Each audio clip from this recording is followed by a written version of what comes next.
Hey everybody, welcome to Muscular Development's preview of the Yamamoto Pro Cup from the capital of the Roman Empire, Rome, Italy. Who else could possibly help me with this preview than our man who's been to this show in its incarnations a few times, Giles Tiger Thomas. Giles, how are you, sir? Ron, I'm very good, mate. Have I ever mentioned I went to the 2017 San Marino show? Have I ever mentioned that to you before? Never. Was anybody good in that show? I can't remember. Do you know what? There's certain things I keep going on and on and on about. And that 2017 San Marino was one of them because that was, like I said, that was the first time I saw Hadi. And to be honest, it's blown my mind ever since. Really. But do you know what? Interesting fun fact. Someone was saying on the Global Muscles, this episode, the Olympia episode we did, saying that Hadi, on the comments, someone said that Hadi was saying that he was around 230, 232 pounds at the Olympia this year. Yeah. And for me, he looks a lot smaller than when he was at the San Marino in 2017. Now, at the San Marino 2017, it was a couple of weeks after he just competed as a 212. Right. So I don't know what's going on there in terms of the body weights and everything. But for me, because I was sick, when we said in the episode, we think he's around 215, 220 max. I said 218.4. You did, yes, you did. You were very specific. You were very unspecific. I was wrong because I interviewed Hani Rambod. I don't know if that's going to go up before or after, but I asked him about the body weight. I said my best guess. I think he looked about 218 to 222. He goes, it was a little higher than that. Really? So it was definitely in the 220s. I still want to say no more than 225. I mean. He claimed 230 on his Instagram. Yeah, somebody said they said that Hadi's saying that he had inside knowledge, saying that Hadi was like 232 or something. I'm thinking, well, he looks smaller than he did in 2017, and that at that San Marino was a couple of weeks after he did 212. And I mean, I don't think the guy could put on 20 pounds or something, and he was shredded. I mean, that was the biggest version of Hadi I've ever seen. But maybe it's because I saw him in the flesh. I don't know, in the lighting, or maybe it was I bet that's it. Yeah, I think you were right up front. I'm sure, right? So I don't know. Anyway, when it's overwhelming when they're right in your face like that. They look enormous. Yeah. But yeah. Regardless, he's incredible. But How did you find the Persian Wolf? But with this event, it's been moved from San Marino. I think it might have been to do with, I'm not sure, restrictions or something. I did actually interview Barbara Bagnuolo for the NPC News Online for the Hype Show, and she was saying it's now being moved to Rome, but it is the San Marino show. It's just in Rome. I mean, you're used to this with all the shows, the Chicago Pro being in Canada and all these different things. Right. So yeah, so I lose track of what shows are where. New York and France. Yeah, because we've had a Yamamoto Cup at least once or twice already, right? I think so. In Italy. Yeah, there's a few. There was a George Farah Classic. There was a Kai Green show. They kind of rename. I think they rebrand them, but I think it's all the same. It's all IFBB Pro Italy that's kind of organizing these events. Okay. Well, it's got a pretty decent lineup. This is the first post-Olympia show, and we actually don't have too many people that were competing in the Mr. Olympia. A couple of them are there. But my front runner, and I'm sure this is going to be your favorite to win, a guy who could not get over to the Olympia, to the USA, Nathan Asha, who just won the very first Arnold Classic UK.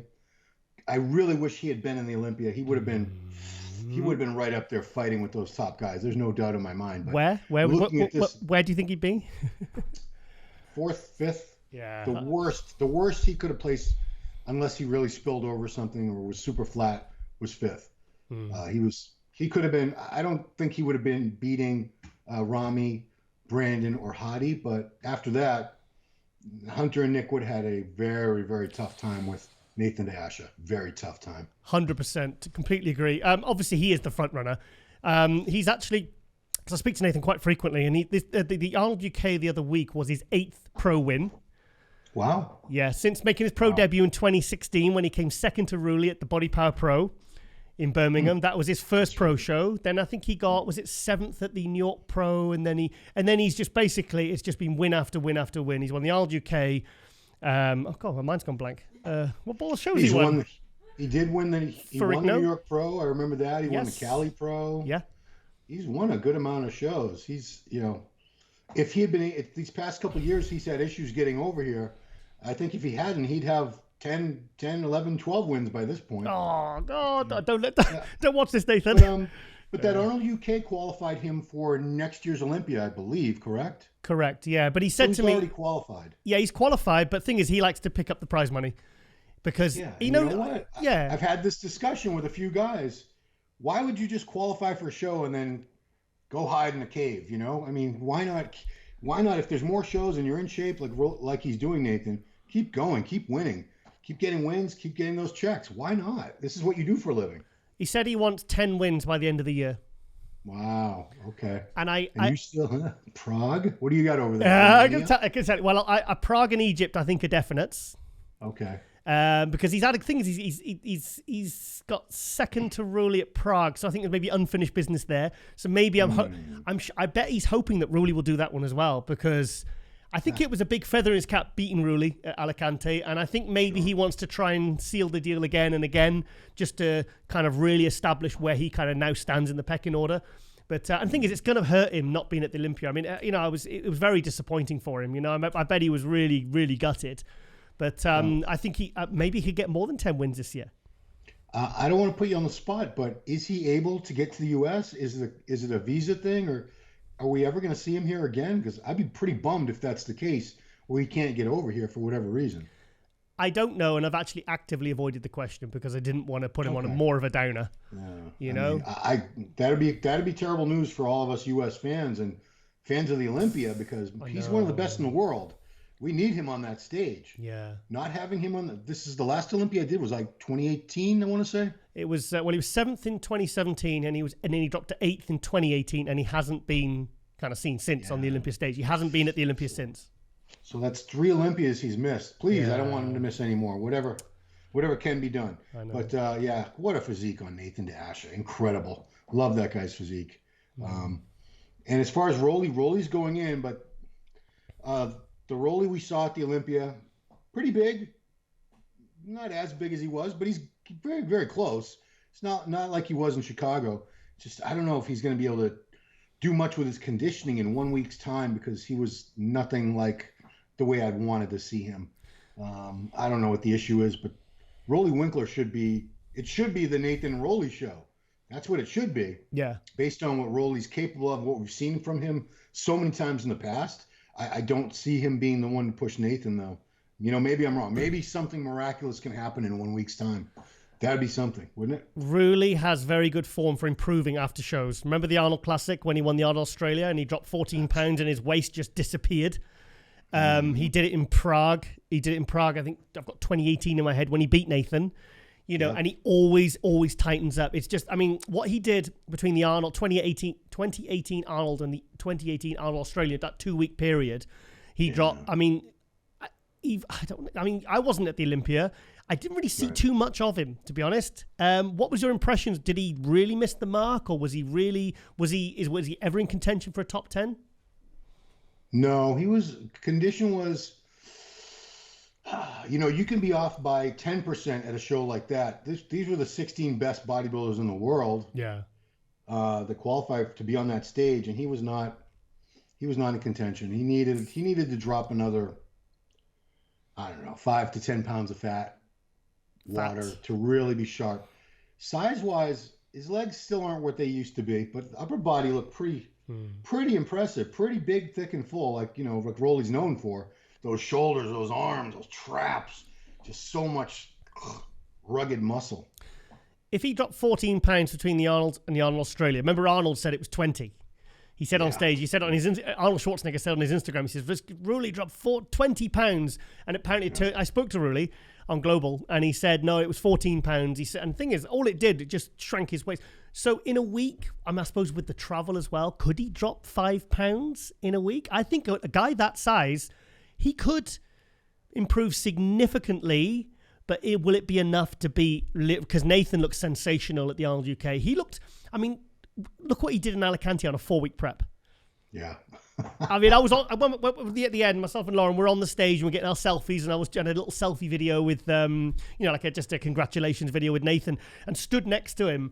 You know, that I was looking at his back and his legs, and I was like, you did that on a 4-week prep. 5 weeks out, you were quarantined in a hotel room with no training and no food, not proper food. And I mean, it's just, it's incredible. So he's probably going to be as good, if not better, than he was in the Arnold UK, you know? I mean, what is he, like 260, 265, Nathan? I mean, he's aesthetic. I mean, I remember when Nathan first, like that first pro show, and then I think he did a couple shows stateside that year, 2016. Yeah. I want to say he was in the 230s back then. Wow. I'm pretty sure he's added a lot of muscle since then. I remember when he turned pro and he went down to 99 kilo to make the heavyweights. He lost 6 kilo in a week. He went from 107 kilo to 99 kilo. That's 218.4, I think. Wow. So he was about 220, right around 224. Yeah. Something like that. He was a heavyweight, the very top of the heavyweight class. No, he was 218.4. Oh, okay. So, wow, even lighter. Yeah. So, wow, geez, he's put on 40 pounds of muscle plus. Wow. And it's, like I said, he's one of the few guys that has that real round quality to the muscles, which, you know, you're either born with that or you're not. Yeah. And the small joints and everything. It's just it's a hell of a physique. The one guy I see on this list that I think could give him a real run, I don't know if he's going to beat him, but Samson Doubter. Samson's having a really good showing. He looked great at the Arnold UK. Yeah. You know, I've never really seen the condition from him before that I was expecting or wanting to see. Looked like he really pulled it out for that show. Man. Up until the Arnold UK, it was frustrating seeing. It was like Akeem or some of these other guys. You just think these guys are never going to get it together. Oh, Rami, you know, all of a sudden, you know, I was messaging Milos before the Arnold UK, and he sent me one picture. And he said, "Giles, do not show this to anyone." And I looked at it and I said to Milos, "Milos, if even 80% of that translates to the stage, we're going to see the best Samson we've ever seen." And it did. I mean, he looked absolutely incredible. That video when I posted it on the MD Instagram when he came out and he hit that frontal bicep. It was like holy shit moment, you know. It was like the level up that, like I said, like that Rami did from the Arnold 2020 to the Olympia. It was just it's the Samson we'd always wanted to see. And if you look at the score sheets, it was very, very close between Samson and Nathan at the Arnold UK. It was very, very close. A lot of people actually had Samson winning that. Wow. You know, if that's the case, then we're going to see a real battle, and maybe Samson will get him. Who knows? Do you know what? Stranger things have happened. It wouldn't be out of question for him to win this. I personally think Nathan will probably do enough to kind of secure, you know, that he stays out in front and he wins this. But I'm interested to see Roelly versus Samson. That'll be interesting. Very interesting. So it'd be interesting to see if Samson can pull ahead of someone like Roelly, who is, I mean, he's 11th place in the Olympia. Like you said, that's not dead last at the Olympia. It wasn't a complete blowout. I mean, he's been 3rd place at the Olympia. It's just, I'd be more proud of beating the Roelly that was 3rd place at the Olympia. Well, yeah. Just if it was me. But still, yeah, to get ahead of someone like that, it's a feather in your cap. Yeah. I beat Roelly Winklaar. Come on. but who's to say Roelly won't be better than he was at the Olympia? You know, he's got form for improving after shows over and over and over again. Some guys get better. Guys like William Bonac, they usually get worse the more, you know, they look good at the main shows and they kind of get steadily not as good. Roelly always looks better at the next show and the next show when he does them in a row. So that's what I'm kind of, like I said, I'm interested to see Roelly versus Samson. Really, I think Roelly, Samson, and Nathan will be the top 3 though. Yeah. Hey, you know, we just saw Austin Carr, the 212 pro, about a month or two ago, pull out. That was a 1 week difference, wasn't it? Yeah. That's between, a good point. Tampa and Texas. It can be done. The human body, you know, these guys and they have coaches, they can do some miraculous things. So yeah, we could see Roelly back to very close to what the form that we remember, and that'd be exciting. I'd be very, very grateful to see that, because like I said, I want to see Roelly go, if this might be his last year or two, I want to see him go out still looking really good. Yeah. You don't like to see these guys fading and hanging on and eventually leaving just because they realize they can't place highly anymore. I'd rather see Roelly go out still as one of the best on his own terms. Well, the good thing is Roelly's got no injuries or tears or nothing. So it's like, and you know, and you've seen how dramatically Roelly can change his body. So I'm optimistic for what we'll see, you know, because like if you see what he did between Chicago and Alicante, I mean, that was dramatic. Yes, you know? Yeah. Would you say that Roelly was better in the Olympia than he was in Chicago? Sorry, better than Alicante from what you've seen? Yeah. He was better. He'd put even more size back on. So there you go. You know, Jose, we did a show talking about the Olympian. We're speculating. We don't know for sure, but he feels, from his experience, he thinks Roelly might have tried to really rush the prep to get in shape. Like he was really behind for Chicago. Yeah. So he over dieted, did too much cardio, all that. That's why we saw that really downsized, depleted version of Roelly. And then since then, and also Roelly's explanation was that he had not had access to a gym for something like 6 months, which is insane. I mean, if that's the case, could he have just gone to the Netherlands? Because I know he's got. I think he has a dual citizenship. I think Roelly tells a few porkies sometimes. Yeah. Is it taking the piss? No. No, I think he tells a few fibs sometimes about not being able to train, and then you see a video of him training at the gym. But at the end of the day, we love Roelly and we want the best for him. But I'm hoping for a better version than he was at Olympia, because then it's going to be a really interesting to see. If we can see better than we saw in Alicante, then Nathan didn't destroy Roelly, he didn't blow him off the stage in Alicante. But then again, Nathan's going to be a lot better than he was because he was better at the Arnold UK, and that was with a few more weeks prep. So let's see. I just want to see them all at their best. But I didn't message Milos today about Samson because I kind of want to find out, because I messaged Samson yesterday, and all I said was, look, how are you feeling? I didn't say how are you looking, and he says I'm feeling good, and I was like, okay. No, there was no sort of stress in his words or anything. So let's see. But I think Samson's one that if he secured a win here, I think then, wouldn't you love to see, after last year what Samson went through, wouldn't you love to see Samson get a qualification for next year's Olympia? Wouldn't that be amazing? Of course. I've yet to see. I haven't seen him yet in real life. He hasn't competed over here, has he? Has he competed in the States? I'm just trying to think. I don't think he has. No, I think he tried to get his Tampa, didn't he, last year? Yeah, I've never seen him. No, all I see is pictures and videos. It's like Hadi. I only saw pictures and videos for Hadi for a good 2 years, and then I finally got to see him in person. And it's so much more impressive in real life. Bob Chick says you had to be there. Guys, if you can ever actually get to a show, do yourself that favor. Go to at least one pro show. You can really appreciate what these people look like in real life so much more than you can on your phone or a video monitor on your home computer. Anyway, let's move on, because we don't want to make it seem like it's only about these three guys. We've got some other guys, excellent competitors. Tim Budesheim is having a great season. Germany, not Austria, right? Germany, yeah. Tim... Again, that's a guy, he needs to get over here and do more shows too, because he's very, very good. He does pop over here occasionally, but on the European circuit, he's been killing it this year. This is his third or fourth show this season. Yep, he was he second in Portugal, third in Alicante behind Roelly and Nathan. And then at the Arnold UK, he kind of, I think he tried to fill out or overcarb or come in too full, and he dropped down to, 6th place at the Arnold UK? Oh, I don't know. Yeah, wow. He dropped, because I was really expecting him to be really in the fight with Samson and Nathan. I was really expecting him to be giving him a hard time, and then he kind of dropped down. I think it might have been, was it 6th to 8th he was somewhere, something like that. I think Joe Seaman was 7th, and I think Tim Budesheim was 6th. And I was really shocked, because I was expecting Tim to be like the dark horse, Yeah. Well, he's had time to fix whatever that issue was. Exactly. So, yeah, I fully expect him to be first call out, top 3, top 4, looking at this list, for sure. Also, don't forget, that's where he did his pro debut, was at the 2017 San Marino. Oh, geez. Everybody was in that show. Yeah, he won the Amateur Olympia the day before. Then he went into the pro. He took 4th place behind. Brandon Curry was 3rd, Hadi was 2nd, Cedric was 1st. And Dennis James told him he had him ahead of Brandon Curry. And that was in his pro debut. So, fun fact. Was that Hadi Chupan's pro debut also, that show?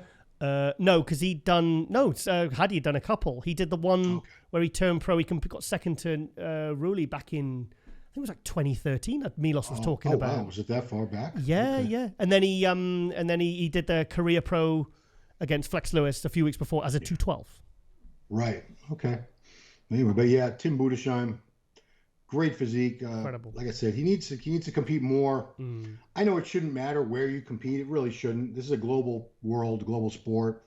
But man, get over here a little bit more, Tim, please. Next guy that's probably, we're talking about our first call out guys here.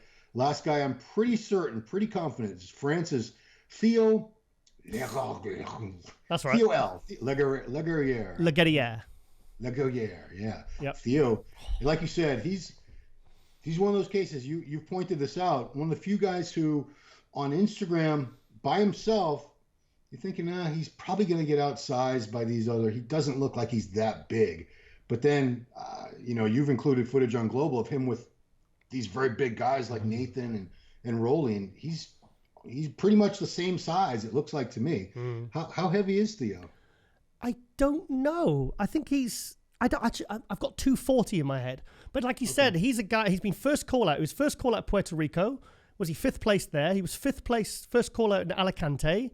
He was third place at the Arnold UK. And I'm pretty sure he's done another show. I can't recall which one it was now. But this is at least his fourth or fifth show. And he was third place at the Arnold Classic, the UK. And he is consistently underrated. He's kind of, no one sees him on the radar, really. I mean, I didn't think he would beat, Tim Budesheim, but he beat him, quite clearly at the Arnold UK. And he brought his best ever package at the Arnold UK. He's just getting better and better and better. Prepped by Mauro Sassi as well, Team Stone. Team Stone. Yeah, so, I mean, he's going to be first call out. He could be anywhere from second to fifth in this, really. But he's really, I think he's a guy, because I think he 29, 28? Theo, he's still very young, but I think he's going to be it's going to be a continual rise for him because he's very consistent. He's big, he's symmetrical, he's aesthetic, his posing is great, his conditioning has been improving with each and every single show he's done, and I just want to see if he could be as good as he was at the Arnold UK, if not better. Then he could take out Tim. He could potentially give Samson. He give Samson Nathan another run for their money, definitely. That'd be interesting to see.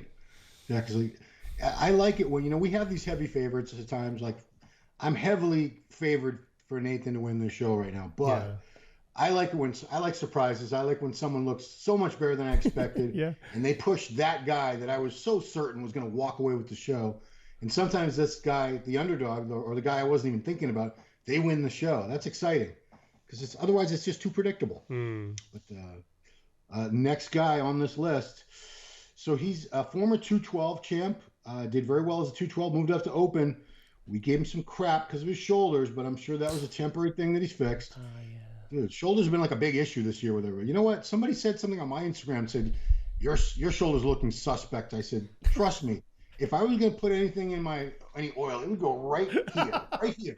The torn tricep. But let's leave that aside. Milan Shaddak, beautiful physique from Czech Republic.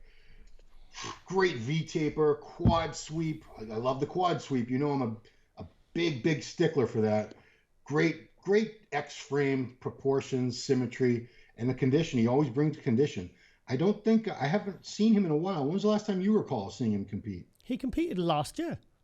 Oh, did he? Okay. I can't remember the show offhand, but do you remember being backstage at the Arnold Classic in Ohio, the amateur, 2013, you and me? Oh, yeah. He was a kid. Do you remember? I said, right, we'll fill some time. We just got the mic, and we just thought, I'll walk around and I'll just see who's who and if there's anyone. And I was like, right, I'm going to interview this guy because I know he's really, really good. And then I said, come on, show us your legs. And he dropped his bag and showed his legs. And I was like, holy shit. And you were like, whoa. And you were impressed. And I was like, well, because I know you like big legs. It's your thing, like me with my conditioning and posing. But he's been top 6 Olympia in the 212. Yeah. He was sixth place. Was it 2016 or 2017 Olympia? He was sixth place, but he's been top 6. He's had very, very good places since he moved up to the Open. He's had a top 6 at the New York Pro. I think he was I want to say top 3 or 4 at New York Pro. Yeah, he's really good. And then he kind of dropped off last year and he had the dodgy shoulders. And I was kind of expecting more last year when I saw him compete. I was expecting big, significant improvements. And I didn't really see that. And literally, it was only today I saw a picture and I was thinking, okay, he looks like he's really gone to ground. Because, like when sometimes these athletes get a kickback, with a knockback, like Derek Lunsford when he got 4th, he's right, okay, then I'm going to go all out for next year now. And then we saw it happen there at the Olympia, winning the 212. But Milan Shaddak's another guy, so symmetrical, very conditioned. I mean, he's not missing anything. He's like Hadi. Like that, every single body part is striated and detailed and symmetrical, and so I do expect big things from this guy, which I didn't see last year. So I'm hoping and I'm optimistic that for this year he's really going to bring his best package, because he's if you look at his track record, his competitive track record, he's got some really good placings. I mean, top 6 Olympia 212. Yeah. He's done very, very well. So I'm hoping we'll see some significant improvements, because I think this guy is really, really deadly. Absolutely. Milan, we're fans. We're big fans. Big fans. This guy you've interviewed him a couple times, from Italy, Andrea Presti. Mhm. I thought he looked really good at the Olympia. Unfortunately, when you have the 16 best bodybuilders in the world, somebody's got to place last. I believe he was last, but that doesn't mean, if you saw pictures of him, you would never believe, how could this guy be last place? He brought really full, grainy muscle, condition. I thought his coach Mauro brought him in very well for the Olympia. I hope he gets a little better look here. It's not as crowded a stage as the Olympia stage was, packed with superstars. So this might be a chance for him to get a really good placing. Yeah. Well, he won the Portugal Pro. He beat Budesheim. He beat Vlad. Well, there you go. know, he's what was it? He got fourth. Was it fourth? No, I got fourth or fifth in Puerto Rico. Was it fourth at Puerto Rico? Theo was fifth. So he's had a fourth at Puerto Rico. He's won the Portugal, and then he shut it down. And he's going straight to the Olympia. But I mean, I had him on, him and Mauro, his coach, on the episode before of the pre-Olympia episode we put out, 36th, I think it was. And Mauro said, "Look, I know Andrea will be last call out."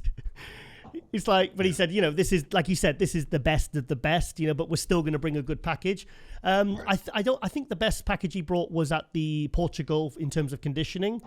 So maybe if he's tightened up a little bit, because the lower body wasn't quite as hard at the Olympia than it was at Portugal. So maybe he's going to be. He said, I'm excited to do this one because it's on my home soil. My family will be there. Yeah. It's Yamamoto. He's sponsored by Yamamoto. He's obviously part of that team. So, I mean, I can't see him placing out of the top six. I just don't see it personally. Yeah. I mean, we talk about the home court advantage in a lot of sports, but it's not just, well, it's going to be Italian judges or something. No, it's not that. It's the fact that he's not going to have to be trying to get rid of water from flying halfway around the world. He's in his own environment with all his team and family and friends all around him.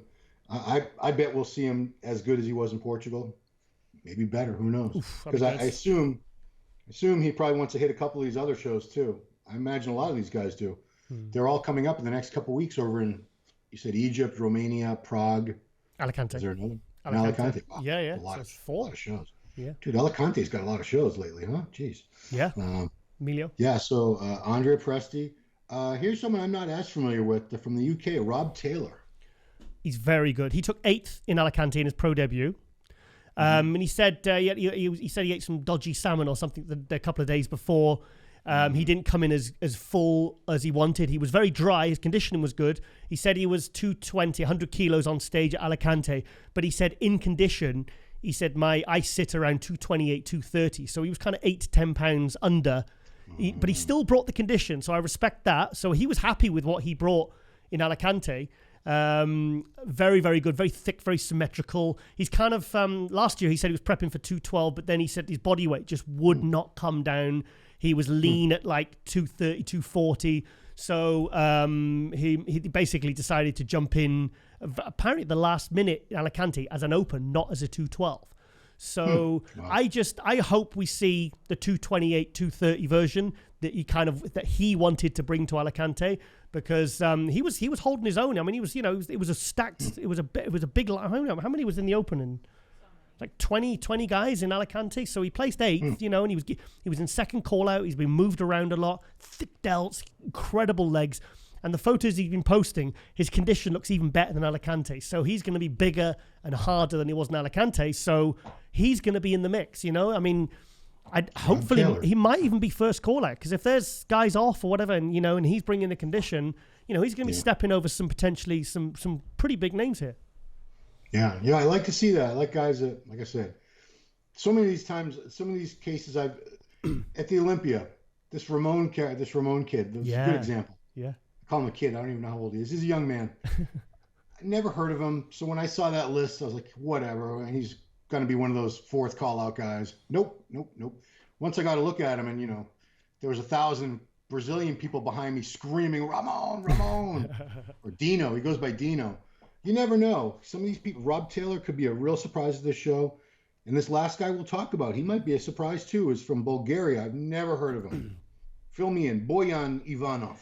Yes, this guy. He did Romania last year. I can't remember the placing, but he did look very, very good, and he had really big potential because his condition wasn't quite bang on, but he got a good placing in a good lineup. He guest posed last week, and I saw the pictures on Instagram, and he's significantly improved. I mean, even last week in the guest posing, he was harder than when he placed well at Romania last year. I like this guy's physique. He's kind of like a Ronnie Raquel type, really thick, round, chunky, but a guy just really needed to just dial it in, But he's so if his conditioning is better than last year, even if he hasn't put any size on, which I think he has, he's really going to look good. There was a bodybuilder. Do you remember Grant Thomas? Do you remember about 20? Wales? Yeah, from Wales. He was like we thought he was going to be like the next Dorian, and then he did the Night Champions, didn't place top 15 and retired. But he kind of reminds me of that really, it's like it's real quality muscle. And I just hope this guy comes in detailed and dry because I think this guy's got a lot of potential for the future. Yeah, I mean, this is a pretty good lineup. There's a couple of the guys we didn't mention. A lot of Italian pros. Of course, it's in Italy. It's in Rome. That makes sense. But quality lineup, and I'd love to see this battle. I'd love to see Roelly pull out some condition that we weren't expecting and battle Nathan. Samson be in that mix for the win. Tim Budesheim, Milan, Andrea, Theo, Rob. This is a great lineup. First show after Olympia. It's always kind of exciting because this is where people start picking up. Although we've already had a couple shows where this has happened. This is where we start picking up people for next year's Olympia right now. Yeah. So and so might win this, and he's all set. So yeah. Well, part of me is obviously thinking Nathan's going to win this hands down, but another part of me is hoping that, say, Samson would get a sneaker qualification for the Olympia, because Nathan's literally just here to pick up the win and pick up the prize money, which is understandable because he's really a top 6 Olympia guy, really, if let's face it. So I'm kind of rooting for several different guys here. I think Milan Shaddak and Samson are the real potential dark horses here to really surprise, Yeah. So it's going to be very, very good, very, very good lineup. And I'm just hoping we see a better Roelly than we saw at the Olympia last week, because we don't want to see a sliding Roelly. We don't want to see that. I want to see him keep getting. He was better in Alicante than he was in Chicago. You said he was better in the Olympia than he was at Alicante. So I just hope he keeps that momentum going because I don't want to see Roelly second call out. It'd just be heartbreaking. Yeah. Is there a stream for this? Have you looked into that? Yes, there is. Yeah, okay. There is. Yeah, there is. IFBB Pro Italy. Okay, IFBB Pro Italy. Yeah, it's a pay-per-view or is it free? It's I think it's pay-per-view. Yeah, I think it's the same people that did the ones for Emilio at the Italian. It's a new promoter, Barbara Bagnuolo. She's been involved with the IFBB Italy, but she took over completely very recently. She ran an amateur Olympia a couple of weeks ago. Very passionate promoter. She's been around for many years. And also $40,000 prize money for the men's open. So that's going to be 21st. So I'd imagine 10-5. There's going to be yeah. So there goes all the money. Yeah. So I'm kind of hoping. I want Nathan to win because I think he will. But it's secretly a part of me also wants somebody else to get a qualification in nice and early, like someone like a Samson or one of those guys. I think it'd be kind of cool, really. If because then they can do what James Hollinshead did. And shut it down right until next year's Olympia then. Yeah, and it's going to be a good show. I believe it takes place on Sunday, am I right? Sunday, October 17th in Rome. October 17th. So, guys, you say IFBB Pro, what was the website? IFBB Pro Italy? If you go to the Instagram, IFBB Pro Italy, they go to the Instagram page, they'll have all the details there in the website, link and everything for the live stream. They've posted about the live stream, so it's all on there. Yeah, during the Olympia, I can't answer DMs on Instagram while I'm working, but I get a ton of them. Yeah. And all weekend long, it's where can I watch the stream for free? Pay-per-view. Pay means you have to give money to see. So that some people, I think a lot of people have been spoiled by. There's a lot of free content, but sometimes we have to support the show, support the organization. Yeah, if you want to watch it live while it's happening and be there and see how it goes down. So, Giles, thank you so much. As always, you fill me in on a lot of these European pros who are fantastic athletes and competitors that I'm just unaware of or I don't know enough about them. So without you, I could never do these kind of previews. Absolutely. That's it. Well, I guess that's it, guys. Thank you so much for watching our preview of the Yamamoto Pro Cup happening this weekend in Rome, Italy. Thanks for watching. We'll see you next time.